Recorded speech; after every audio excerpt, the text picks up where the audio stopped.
Hello, and welcome to Urban Tales. And I am the great storyteller, Fluffy Monster.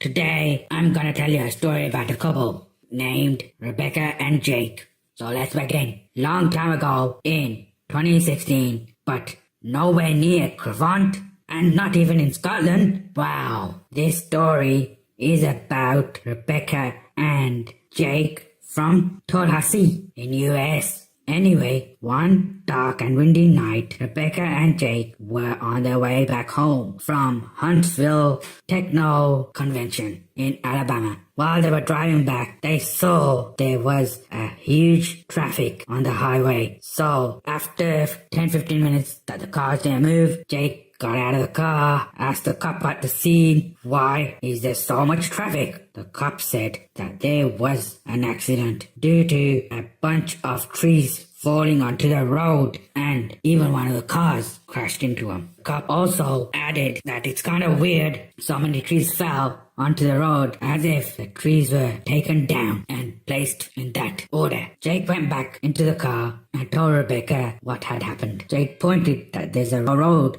Rebecca said, no, let's just wait a bit more longer. But even after an hour, which was crazy, the cars didn't move. Jake got really impatient and decided to turn onto that road. But Rebecca insisted they should just turn back. But Jake still carried on driving. As they carried on driving, Rebecca felt there's something wrong with this route. They drove and they drove. There wasn't anything but trees and darkness everywhere. Jake stopped the car to check the GPS. Rebecca told Jake off for not checking the GPS before they had turned to that road and not listening to her. Just then, Rebecca jumps in a fright as she felt something fly past her window. She panicked and tried to look around if she saw anything, but there was nothing there apart from darkness and the forest. Jake eventually gave up on the GPS. He could not get in because he couldn't get any signal. He tried to calm Rebecca down, and just then he heard a scream. But it was an odd scream. It didn't sound like a human. It didn't sound like any animal that he would think that is around in this part of the world or anywhere in the world. It was just odd. Something really terrifying. Jake got nervous himself and agreed that it's not safe to stay here any longer. So he turned the car around and headed back.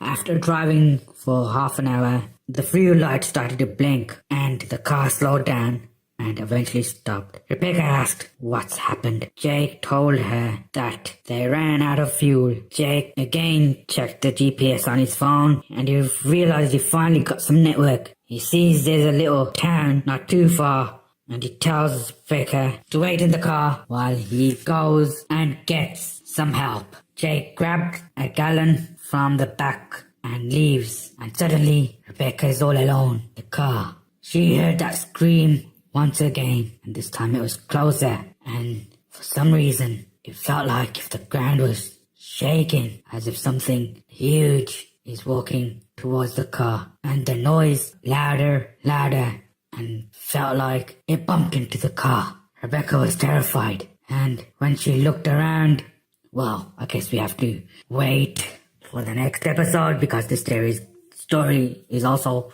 very long, so I'll let you guys just think what could be there outside looking through the window while you are sleeping at night.